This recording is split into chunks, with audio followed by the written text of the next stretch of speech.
Hello, welcome to Time Capsules. I'm Carl Qualls, Professor of History at Dickinson College. We've constructed this video series to illuminate some moments in European history.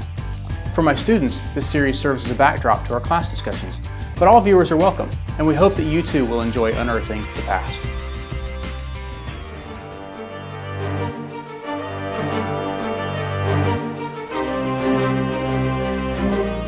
Although many people might understand Vladimir Lenin as the father of the Russian revolutionary movement and the first Marxist revolutionary government in the world, he was in many ways the culmination of longer Russian revolutionary traditions and led a revolution in one of the last countries in Europe where Marx would have expected his ideas to take root. Karl Marx and Friedrich Engels once called Russia an Oriental despotism, a country with isolated villages with only agriculture and crafts and an emperor supported by a bureaucracy, army, and secret police.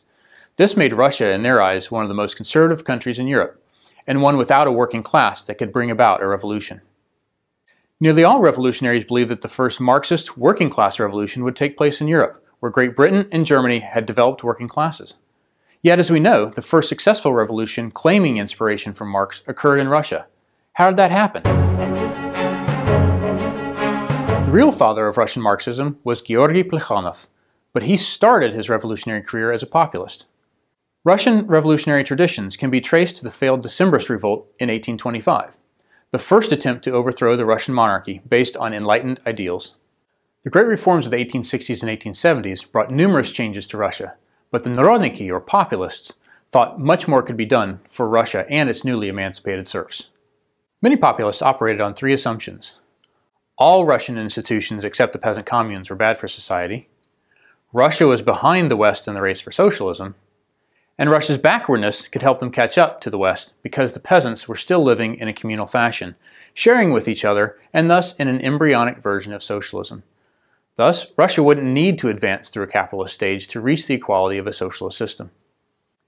In 1874, a few thousand middle and upper middle class citizens from the cities engaged in the populist Going to the People movement to enlighten peasants about their centrality in the coming social-political revolution. Many peasants saw these populists as from an alien and threatening modern urban culture and reported them to the authorities. The revolutionaries and their supporters were arrested and exiled to Siberia, which forced populism underground to become more centralized and intellectually focused.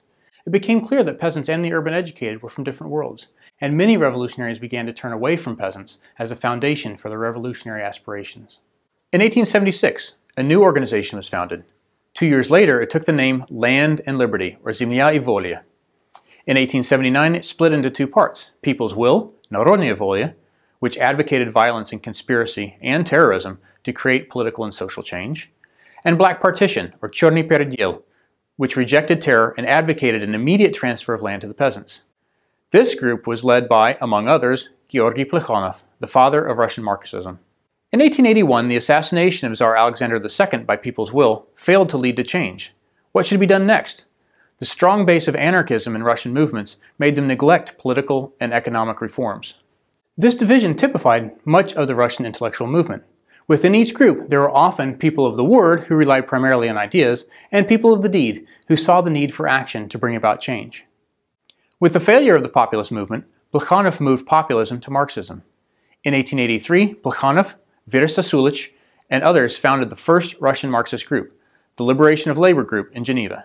Plekhanov had fled Russia in 1880 when his war of ideas failed. Sasulich had shot the governor of St. Petersburg, but she was acquitted by a sympathetic jury for her deed and fled to Geneva.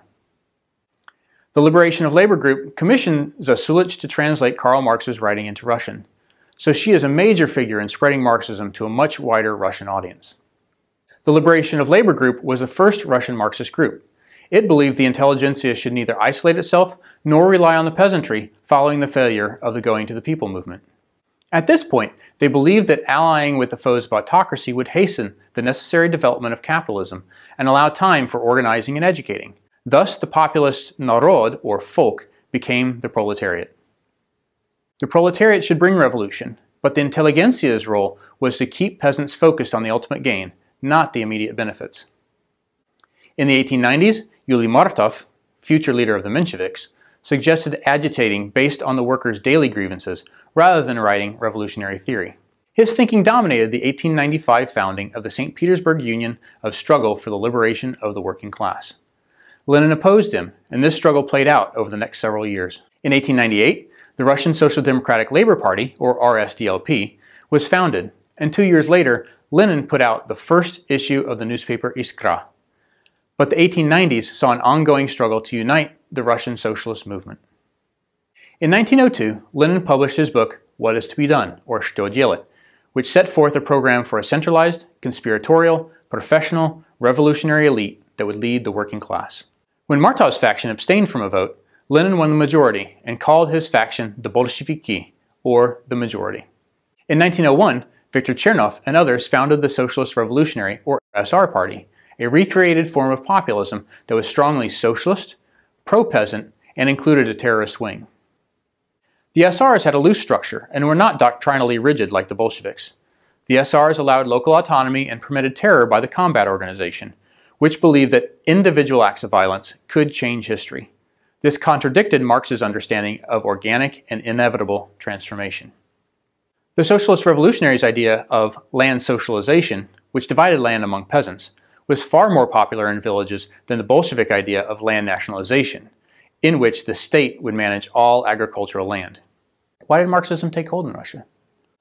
Marxism seemed to describe aptly the social, cultural, and political upheaval that came in the wake of economic change, particularly rapid industrialization at the turn of the century and the resultant urbanization of a working class. The crisis in the revolutionary movement, particularly populism in the 1870s, forced those unhappy with the autocracy to look for other ideas. Russian Marxists took the will to action from Russian anarchism and populism, and combined it with a theoretically sophisticated philosophy. Professional revolutionaries brought structure and coherence and focused on texts that seemed to have universal answers, a genre of thinking not dissimilar to the Christian teaching so common in Russia at the time. The monistic ideas of Marx and Engels, the idea that there is a single thing, existence, or understanding, fit quite well with Orthodox Christian teaching that preached a single correct way of thought. Marx's scientism, that is, his proposal of historical development based on science, led to scientific socialism as opposed to earlier utopian socialism. Scientific socialism suggested certainty, whereas utopian socialism he deemed mere words that failed to trace problems to their fundamental cause, private property. The one-time Russian party member and later Italian political leader, Angelika Balabanov, stated it most succinctly. I found in Marxism exactly what I needed at the time, a philosophy of method that gave continuity and logic to the processes of history, and that endowed my own ethical aspirations, as well as the revolutionary movement itself, with the force and dignity of an historical imperative. Lenin's will to action, derived from Russian traditions, was a change to Marx's historical development, or imperative, that believed that the revolution would happen, not be made. Lenin challenged the necessity to wait, and in November 1917 staged a coup to topple Russia's provisional government. So, was the Bolshevik Revolution the first Marxist revolution? Did a small group of intellectuals seizing power with some worker and military support constitute a revolution or a coup? Did it live up to Marx's idea of a spontaneous workers' uprising?